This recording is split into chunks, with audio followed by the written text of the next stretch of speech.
ஓம் சாய்ராம். என் அன்பு செல்லுமே, உனக்கு எதிரிகள் அதிகமாக இருக்கிறார்கள் என்றால் நீ வீரமாக இருக்கிறாய் என்று அர்த்தம். உனக்கு துரோகிகள் அதிகமாக இருக்கிறார்கள் என்றால் நீ நல்லவனாக வாழ்கிறாய் என்றுதான் அர்த்தம். உனக்கு துரோகிகளும் அதிகம், உனக்கு எதிரிகளும் அதிகம். நீ நல்லவனாக இருக்கிறாய், அதனால்தான் உனக்கு உன் வாழ்க்கையில் இவ்வளவு கஷ்டங்கள் இருக்கிறார்கள் என்று கவலைப்படாதே. எதிரிகளோ துரோகிகளோ உன் வாழ்க்கையில் ஒன்றும் செய்ய முடியாது. அவரவர்கள் பொறாமைப்படலாமே தவிர உன் வாழ்க்கையை அழிக்கக்கூடிய சக்தியானது அவர்களிடம் கிடையாது. அவர்களை தேவையில்லாமல் நினைத்து பயந்து உன் வாழ்க்கையில் பாதி நாட்களை நீ துளைக்காதே. வாழ்க்கையை நீ சாதாரணமாக நினைக்காதே.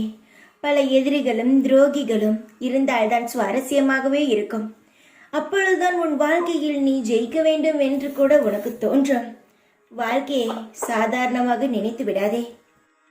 என் செல்லமே, ஏன் இந்த பயம்? நீ சாய் பிள்ளை, நீ பயம் வேண்டாம், தைரியமாக இரு. என்னை மீறி உனக்கு எந்த ஒரு பிரச்சனையும் வராது. உனக்கு நான் ஒன்றை தரப்போகிறேன். பிறவியிலேயே உதவும் மனம் உண்டு. எப்போதும் ஓடி ஓடி உதவி செய்கிறாய். ஆனால் உனக்கு கஷ்டங்கள் வரும் பொழுது பங்கு போட யாரும் முன் வரவில்லை என்று வருந்தாதே. உன் சாய் இருக்கிறேன். உனக்கு துணையாக உன்னை எப்பொழுதுமே கஷ்டப்பட விடமாட்டேன். என் கண்ணில் வைத்து நான் உன்னை பாதுகாக்கிறேன் என்பதை மறந்து விடாதே.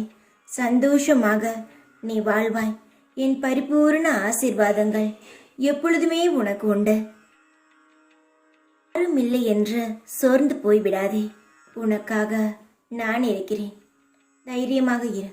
எப்பொழுதும் உன் கூடவே இருப்பேன் நான். ஓம் சாய்ராம்.